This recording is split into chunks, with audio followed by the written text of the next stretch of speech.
There's no place I'd rather be.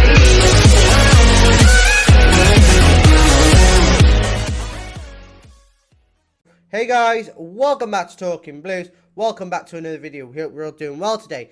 Before we get into this video, we're your hosts, Ben and Mark. And also, just before we get into this video, please make sure you like, comment, subscribe, turn the notification bell icon on to be notified when we upload. Share this video as much as possible, it really helps us out. So, Chelsea 2, Crystal Palace 1. Thank goodness. Because my head was about to explode before the goal went in. My head was about to explode because I was thinking we're going to get a draw and it's just going to be it. It's just going to be terrible.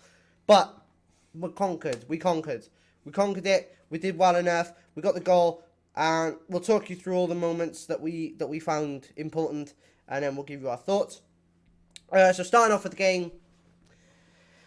We had a back four lineup. We had Kepa in goal, a back four of Reece James, Fofana, Thiago Silva and Ben Chilwell. We had a midfield two of Jorginho and Kovacic. Then we had the three of Mason Mount, Kai Havertz, Raheem Sterling and Aubameyang at top.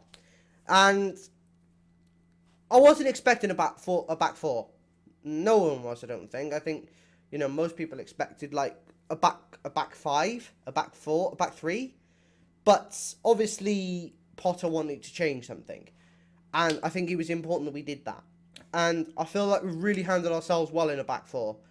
We don't usually do that. We usually cave and we usually just suffer and we don't look good in a back four. We haven't played a back four since, really, Lampard. When we had Sarri, we played the back four. When we had Mourinho, we played the back four. When we had, Lampard, played the back four. All these different managers, we've had the back four. And I think it's really important that we realise what this means. That Graham Potter likes the transition. He likes the idea of the back four, but he can also revert to that back three when needed. And I think that's vitally important. And we started off the game really well. We were passing the ball well for the first 3 to 4 minutes. We were looking energetic. We were looking like we wanted to get up the pitch and get something from the game. And then all of a sudden, lights went off. Palace opened us up. Ball across the edge of the box. And Edouard poked it in. And to me, it was poor. Dad, what did you think about Palace's opening goal? It was a cheap goal, wasn't it? It was a cheap goal, yeah. There was very little defence there, considering, you got a back four there. It's just like history repeating itself from previous games. So, they had the opening goal. We were lucky to get the equalising goal with the goal from Aubameyang. Yeah, and we'll talk more about that in a bit. But what I did see, when we started off in the first half, we hit the ground running. We were showing potential. I thought there was going to be an early goal coming, but they were there. For the first 12, 15 minutes. Yeah, until the goal was scored. The goal was scored in the 7th minute, yeah, I think. Then, they fall to pieces, they seem to bottle it. They were lucky, to, survive that first half and that, a second goal didn't go in from Crystal Palace. But the same,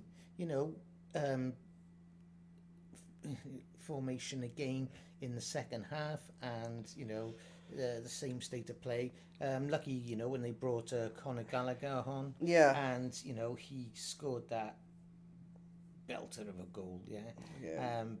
So, yeah, we did play reasonably well in some parts of the game, yeah, but wasn't perfect. The overall performance, I would say 6 out of 10. Yeah, about a 6 out of 10. Yeah, that's to be. My view on this, is for the first few minutes we looked okay. For the first 3 to 4 minutes, we looked like we were going somewhere with it. We looked like we wanted to do something. We wanted to go out and perform. And we had the ball. We were quite comfortable with that. And we were quite nicely passing it around, making space for each other. And all of a sudden, Palace creeped up on us, caught us out with a misplaced pass from Fofana, who, by the way, continued after that mistake and played excellently. I may say so, if I may say so. But I think what we have to recognise is that we can't let that happen. We can't let those mistakes continue. Because if we play like that against AC Milan, for example, we'll be stuffed. Exactly. We'd be absolutely ruined. Yeah. But what I will say is that we, after the goal, we composed ourselves and we imposed ourselves on Palace a little bit. By the 25th to 30th minute, we're starting to impose ourselves a bit more. Chances from Mason Mount, chances from Raheem Sterling. Kai Havertz was getting in on the act with the chances, but we just couldn't put anything away. Well, the stats showed that because we had like 73% possession. Yeah, by half time. So, That's yeah, incredible. But possession does not win you games. Yeah. Moving on though into a few situations. Thiago Silva's handball foul thing. That he got fouled in the first place, so I don't think that should have even been a consideration for even a yellow card on Thiago Silva. I don't even think that should have been a consideration. I feel like Ayew fouled him in the build up to that before Thiago Silva had touched the ball with his hand. Ayew had fouled him to the ground, and then multiple different things. There was a back pass from Joel Ward to Guaita, where Chelsea had a free kick inside the box, and a direct free kick. And basically what happened was Mount just fluffed it. But moving on into the goal from Aubameyang, it was a long ball from Reece James, straight over the top. Thiago Silva with the knockdown, straight into Aubameyang. He didn't even have to look at the goal. He didn't even have to look at where he was going to put it. He just swiveled on his whole 360 and just buried it. That is the sign of a striker who is on the top of his game. And that is something we've been waiting for months. We had Lukaku, we had Vernon. They weren't doing things like that. But Aubameyang has that killer instinct, that knowing of where to put the ball. And I think that was vitally important to get that goal, to get us back in the game. Dad, your thoughts on the goal? Yeah, I thought it was a very skillful goal as well. He'd done like a 360 on that ball. And like you say, he wasn't even looking at the goal, yeah? But he knew instinctively where to put that ball. Yes, a sign of a good striker. Yeah, we know he's had bags of experience from Arsenal to Barcelona. This man is immense. And, with him and Raheem Sterling, I think, they could make a wicked combination of players here. But, I will say that, what is happening to, I know Kai Havertz played a better game today than Mount disappeared. Mount, this is what I was coming to. I know they all go through a phase. We don't know what's going on behind the facade of the face and whatnot. There could be a lot of problems. But, what are happening to these players? As one seems to get over a bad patch, another one is in a similar situation. Yeah. We need to be this team that we used to be, and, I'm going back 2008, 2009, and furthermore, but we have to be this fast, dangerous team who nobody wants to play, yeah, as Thomas Tuchel said, yeah, and we've got to bring back this lion-hearted spirit that we used to once have. We have the lion on our badge, right, and we wear it close to our hearts. Like the actual badge is close to where our heart is on the shirt. Yeah. So you should have, if you're a Chelsea player, right, I don't want you at my club if you're not prepared to fight for the badge. Yeah, exactly. If you're not prepared to fight for the badge, get out. Yeah. Because I don't want it. I want to see players willing to die on the pitch for the club. I want to see players willing to I put wouldn't their go that far. no, willing to put to put their body on the line for it. Like a kick to the head. Like if you have to take a kick to the head to clear a ball. No, football players, not commandos. No, but you know what I mean. You know what I mean. You I know have what to. mean, yeah. You have to wear your heart in your sleeve, and you have to go out there and you have to show that you want it. And if you want it badly enough, you'll get it. You've got to have that passion, that Yeah, hunger. that hunger, that desire, that and there's strikers, right? Havertz is not a striker, but Havertz is a midfielder / winger, Yeah. right? Havertz should instinctively know, there's the net, I want to put it, where do I want to put it? I'll put it there, right? And he got to know instantly, I want it there, and I'm going to put it there, and I'm going to make sure the keeper don't reach it. Where's that? Where's that instinct? Where's that killer instinct? You've got it with Aubameyang, you got it with Sterling. Sterling today was a bit... See, even through my years of training, I've always been taught, the way you train is the way you'll react. Yeah. And this is what, they have to instill especially into Chelsea team, yeah? Is to train, yeah? And like I Be said, instant. the instant, yeah? You've got to train for that That split moment. second. Yeah, that moment. And, I said today, there's just a lot of pussyfooting around. Yeah. You see glimpses of, Brilliant. potential, we're going to score in a minute, and then the next minute, The other team's on the other end of the pitch putting the ball in the back of the net. yeah, they got us on It's the not back funny. foot. It's not So- funny. It's not nice. But do you know? We were on Aubameyang's goal. That was an excellent goal. Excellent, excellent. And then Skillful we went into half time. We came out the second half. We looked defensively solid. Defensively, we were solid. Thiago Silva put in a 9 out of 10 performance again. And the other thing I got to say is that my prediction come true. Yeah, exactly. 2-1, even though you had it down as 2-0. Yeah. Yeah. But let's move. Let's talk about the second half. Because Thiago Silva put in a 9 out of 10 performance. Fofana 7 out of 10. Reece James 8 out of 10. Kepa looked exceptional today. Kepa, apart from that one goal that he conceded, he looked good. The midfield. As soon as Conor Gallagher came on, it changed. The dynamic changed. There was more pace, more energy to the midfield. Pulisic, when he came on, he changed it. Brozier, there was a bit more intensity again. But we looked good in the second half. We looked decent, and we didn't look as lackadaisical as we did in the first half.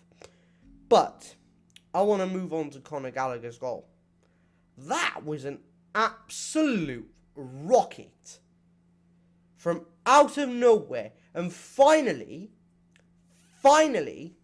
we've got a midfielder in the mould of Frank Lampard. Someone who's prepared to be outside the box and have a crack.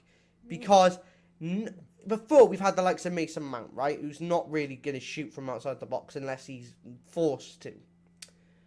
You've got, Kovacic who can't shoot. Jorginho couldn't hit a barn door. But Conor Gallagher, you get him outside the box and you tell him to shoot, he will. No questions. He'll put the ball in the back of the net. And as he showed today, there's an absolute screamer, Dad. Your thoughts on the goal? Yeah. I thought it was a top goal. It was just, sort of timed and positioned, so accurately. And, yeah, it was an awesome goal. And all credit to Conor Gallagher. Yeah, I think he should be given more play time. Yeah. And, I think, with the right sort of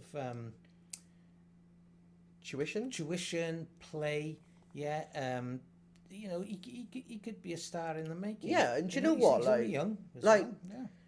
I see it like this. And this is no hate on Tuchel, right? I love the guy. But this is no hate on Tuchel, right? For me, when he played Conor Gallagher, he played with the 2 in the midfield. He always played Conor Gallagher. When he played Conor Gallagher, he played him as the single 6 or as a double 6. it doesn't work. Conor Gallagher isn't a single six or a double six. He's a number 8/number 10 hybrid. He wants to be high up the pitch where he can shoot and where he can create, and he can be that energy in the middle of the park, you know, where he can be that tenacious player that we know he is. And if we can see more of that from Conor Gallagher, then who knows? He could have a seriously bright future, and I think Graham Potter knows this. Yeah. And I think Absolutely. we might even see him start against AC Milan. We'll wait and see. But honestly, that goal was amazing, and do you know what? He saved us at the very last minute. Yeah. Because I thought we were going away with a draw, and do you know what? That would have been disappointing. But Conor Gallagher saved us. So Conor Gallagher, thank you and well done today. Yes, well done, Conor. You know, I'm giving you a solid 8 out of 10 performance for that. You know, just because you came on in the second half, and you weren't on for very long. I'm only giving you an 8 out of 10. If you were on the pitch, I would have given you a 10 out of 10 for the full 90. I would have given you 10 out of 10. But you look really good, really promising. Also, Pulisic looked promising. Broja looked promising. Real tenacity, real aggression in that offensive department, and I feel that's really important. But my overall thoughts on the game: we need to be quicker on the ball. We need to make decisions faster. We need to have that killer instinct, and we need to be more. We need to be less pedantic. We need to think. Before the ball has come to the player. We need to already be thinking about where it's going. Exactly. It needs to be done. Yeah. But the second that ball is at the player's feet, it needs to be on to the next one. You know, all those players need to be thinking like 3 or 4 steps ahead. And that's what we need. We need that ability to just go, okay, he's going to be over there. I'm going to put the ball to him, and I know where he's going to put it next. So I know which run to make. And I think that's important. But Dad, your overall thoughts on the game? Yeah, my overall thoughts is, you know, it's like I said, I would score it like a 6 out of 10 for a Chelsea performance. I know they can do much better, yeah, and play with more continuity at the top end, yeah, of their scale. So, you know, I'm looking now for their next game, which we're going to see up in Stamford Bridge. Yeah, that's against also a Wolves. reminder. If you are up in London and you are going to the Wolves game, or you just want to meet up with us for a pint, you know, we're going to be in the Butcher's absolutely. Hook. We'll probably go to another pub at some point as well. So if you want to meet us there, you can. I'll put out where we are on Twitter at the time. Guys. So just come and join us. Come and have a pint with us. Come and say hello. And if you do want to be on the match day vlog, you're more than welcome. I want to get some fans on the video for predictions and thoughts after the game, so on and so forth. But guys, literally, it's been an immense day. You know, the watch along was immense. As you can see, we got 195 subscribers. You know, we started the day with 177. Thank you, guys. You know, thank you from the bottom of my heart. Because without you, none of this would be possible. No. You know, we've gone from, on the match preview, we've gone from 23 views this morning to like 130 odd now. And do you know what? That's absolutely exceptional. So thank you guys from the bottom of my heart. It means so much to us. Thank you so much. You know, we really appreciate all your love and support. Yes, Also, a couple of reminders for tomorrow. 12 o'clock, we will be doing the Chelsea Sundays live stream. And then at 1:30, we will be doing the... half past 1, yeah. We will be doing the Man City versus Manchester United watch along. Be ready for that, guys. Manchester Derby. Yeah, the Manchester Derby. I think that's going to be a good game. I'd love to have you all on there again to come and see us and come and talk to us. Yeah. Come and get your thoughts in the chat. We'd love to hear your thoughts. But guys, that's the end of today's video. If you are new to the channel, just a reminder, we are Talking Blues. We are hosts Ben and Mark. And if you haven't seen it, if you are new to the channel, please make sure you like, comment, subscribe, turn the notification bell icon on to be notified when we upload. Share this video out as much as possible, guys. It really helps us out. And we'll see you guys in the next video. Take care, guys. Take care, guys.